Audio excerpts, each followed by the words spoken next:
Bonjour à tous, vous qui nous suivez. Bonjour à toi, Thomas Munier, comment ça va? Bonjour Guillaume, je te remercie, ça va très bien et toi? Écoute, pas mal pendant cette période de confinement, je te remercie. Alors, comme tu le sais, Thomas, ce podcast s'adresse à une communauté sur la page Facebook Cubica MF, donc de professionnels du secteur du loisir, avec un gros noyau dur de propriétaires de bowling. Et de ce fait, l'objectif de ces vidéos, c'est de partager un certain nombre d'idées, d'échanger sur toutes ces problématiques qui nous animent actuellement autour de la crise sanitaire, du confinement, et puis évidemment de la reprise d'activité que l'on espère prochaine. Donc je voulais te remercier déjà d'avoir accepté de témoigner comme d'autres l'ont fait avant. Et puis, écoute, on va parcourir ça en quelques points. Donc c'est parti. Tout d'abord, je voulais savoir comment ça allait. Personnellement, professionnellement, toi et Martin, puisque vous gérez tous les deux le Kinéball de Saint-Julien-les-Messes, et puis comment est-ce que vous viviez cette période très particulière de confinement? Merci, écoute, c'est un plaisir de pouvoir répondre aux questions et puis de participer avec vous. Oui, le confinement, un petit peu comme toi, un petit peu comme tout le monde, c'est compliqué. On a le principal, c'est la santé. On a de la chance, hein, tout le monde autour de moi a la santé, donc c'est le principal. Maintenant, place à l'organisation pour la reprise. On se pose des questions sur l'avenir proche, là, quand est-ce qu'on va pouvoir ouvrir nos affaires, notre bowling. On se pose des questions sur l'avenir lointain aussi. Comment va se passer le loisir à long terme. Voilà, après le ressenti, c'est effectivement un gros stress unique, on est fermé, mais on peut rien faire, contrairement au stress habituel de tous les jours où il y a plein de choses qui se passent. Là, c'est un petit peu différent, voilà. Ouais, Mais ouais, dans l'ensemble, on va pas se plaindre. Il y a la santé, voilà, maintenant place à l'organisation, à la réflexion. Voilà. ouais, ok, c'est l'essentiel. Ok, donc vous êtes dans la famille propriétaire de deux équipements. Oui. Historiquement, le Bowling des Nations à Vendœuvre et aussi plus récemment le Kinéball de Saint-Julien-les-Messes. Je dis plus récemment, mais bon, ça fait déjà quelques années évidemment. Oui, beaucoup plus Je voulais, récemment, tout à fait, oui. ouais, voilà, effectivement, si on remet à l'échelle, je voulais simplement te demander pour ceux qui connaissent pas, si tu pouvais nous dire deux mots sur ces deux structures, qu'est-ce qui en faisait les caractéristiques? Ouais. Alors le bowling de Vendeuve, effectivement un vieux bowling qui a plus de 40 ans, qui est donc Vendeuve, près de Nancy, dans un très vieux centre commercial. Bowling très très convivial, formule repas, bowling très sympa. Euh, Contrairement à Saint-Julien-les-Messes, donc près de Metz, donc là c'est bowling 30 pistes, euh, tout dernièrement agrandi de 20 pistes à 30 pistes, qui est lui dans une zone de loisirs. Zone de loisirs, cinéma, restaurant, laser, etc.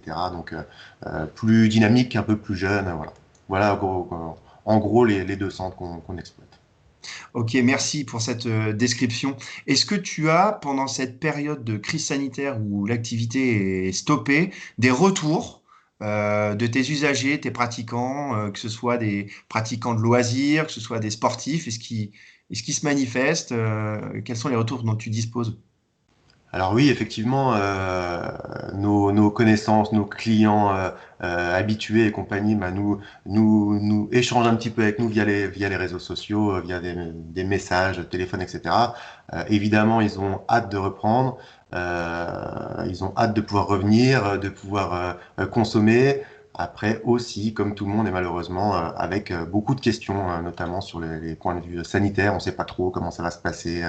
Il y a beaucoup de choses qui se racontent sur comment on va réouvrir, on ne sait pas trop. Donc, on est dans l'attente. Ça aussi, c'est un stress supplémentaire. Voilà. Mais ils ont évidemment, les gens ont un besoin et une envie de ressortir, de revoir des personnes physiques, quoi. C'est clair. Hein. Ouais. Tu as plus le sentiment qu'ils sont dans l'appréhension de retrouver des personnes autour d'eux ou qui brûlent d'impatience de se retrouver et de repartager des choses Non, non, ils brûlent d'impatience de se retrouver.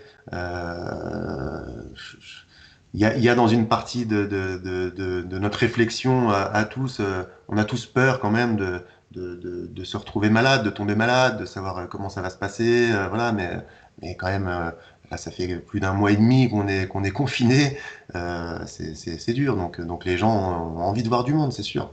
On a envie que ça disparaisse, qu'on a envie que ça reste un mauvais souvenir. Ouais, ok, ouais. Effectivement, c'est quelque chose qu'on entend beaucoup sur ces vidéos qu'on fait actuellement. Alors justement, il va y avoir un temps de préparation avant la reprise. Est-ce que toi, tu mets à profit cette période de fermeture où ton centre ne tourne pas pour faire avancer d'autres chantiers que tu n'as peut-être pas le temps de traiter en temps normal? Et si oui, lesquels? Comment est-ce que vous travaillez actuellement? Alors oui, c'est exactement ça, effectivement. La réouverture du bowling ne sera pas du jour au lendemain. On va pas nous donner une date, tiens, vous ouvrez à telle date, et puis on vient le matin, on allume les lumières, on démarre les machines, et puis on y va. Non, il y a effectivement un temps de préparation où on prépare un petit calendrier, on se dit, bah tiens, si on nous donne une date, il faut absolument que, par exemple, la semaine d'avant, bah, on refasse nos stocks, par exemple, hein, tout ce qui est frais, on a dû liquider. Il faut retester un petit peu tout le matériel, c'est sûr. Ouais. Nos machines, l'électronique, les ordinateurs, les frigos, il y a plein Oui. de machines à glaçons. Voilà, faut qu'on puisse rouvrir tout de suite dans des bonnes conditions, recevoir les clients de la meilleure des manières, quoi. Maintenant, on en profite quand même pour faire des petits travaux, effectivement, qu'on n'a pas le temps de faire. Quand on est dans la vie de tous les jours, c'est ouvert tous les jours, bah, on n'a pas le temps de faire certaines choses. Donc, effectivement, on profite un petit peu de ça. On fait un peu plus d'entretien. Et maintenant, il va falloir ce qu'on en ajoute, c'est les recommandations sanitaires. Qu'est-ce qu'il va falloir qu'on mette en place? Il va falloir une petite formation du personnel. Donc, c'est pareil avant l'ouverture. Comment on va travailler avec des masques, sans masque, la Ouais. proximité, la distance, etc. Donc, oui, tout ça, c'est de la préparation. Ça se fait pas comme ça, quoi. Donc il faut réfléchir, voilà. Pas de précipitation, parce qu'on est encore dans l'inconnu des dates, mais voilà, faut planifier un petit peu ça. Ouais, ok, c'est intéressant parce que tu évoques le sujet de l'information sur les conditions et les contraintes qui seront imposées aux professionnels des loisirs pour la reprise. Donc, bon, aujourd'hui, l'information, elle est pas encore très concrète. C'est ce qu'on disait aussi précédemment dans les autres vidéos. On entend un peu tout et n'importe quoi. En fait, l'information, elle est à la fois pléthorique. Quand tu vas sur les réseaux sociaux, notamment, tu entends un peu tout. Et concrètement, des infos officielles, c'est encore un peu rare sur notre secteur, j'entends. Quand tu fais le tri entre tout ça pour pouvoir commencer à préparer ta reprise? Oui, tu as raison, c'est exactement ça. Donc en fait, euh, on, on prend plein d'informations, on a plein d'outils d'information. On a dans les médias, donc on s'informe avec la radio, sur des radios un peu plus officielles que d'autres.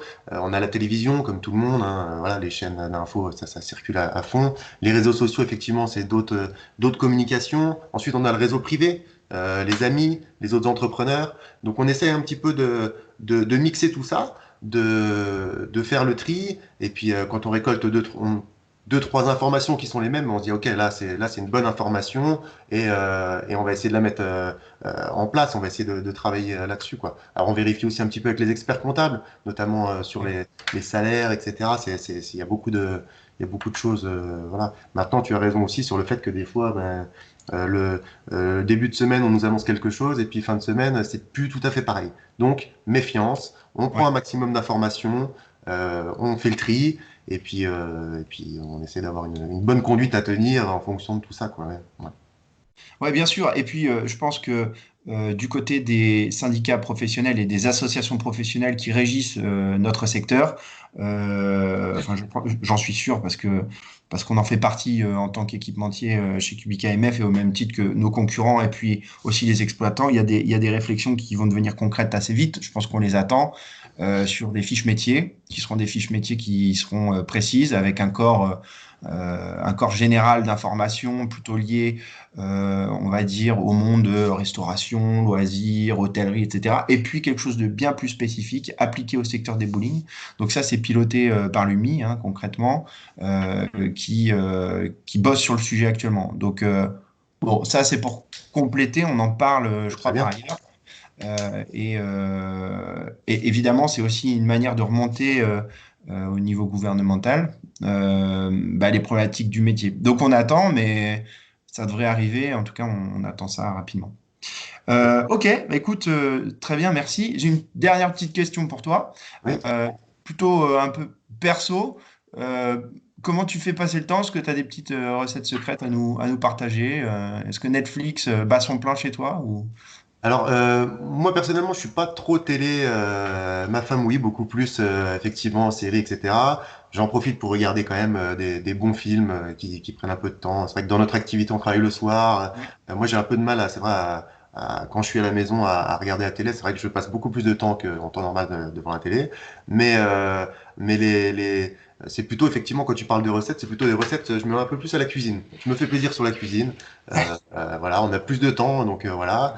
Ça nous permet de garder une hygiène de vie correcte, on va dire aussi, un peu plus correcte. On se fait plaisir. Bon, après, il y a toute la partie enfant, donc on organise des plannings un peu journaliers parce que il faut pas avoir trop l'impression de perdre notre temps non plus. Là, les journées passent relativement vite quand même. On ne fait pas grand-chose, on s'ennuie, mais ça passe vite. Alors, un petit peu d'organisation pour répartir le temps de travail pour les enfants, le temps de travail pour soi, les jeux. Un petit peu de rangement, on en profite pour faire du rangement, du tri. On regarde un petit peu les photos aussi, du tri de photos, on réorganise. Voilà, voilà. J'ai pas vraiment de recette magique pour passer le temps. Je fais un petit peu comme tout le monde, mais ça va, on s'occupe. On s'occupe. Bon, bah écoute, c'est super. Merci beaucoup Thomas pour ton témoignage. Prends soin de toi et de Avec ta famille. plaisir.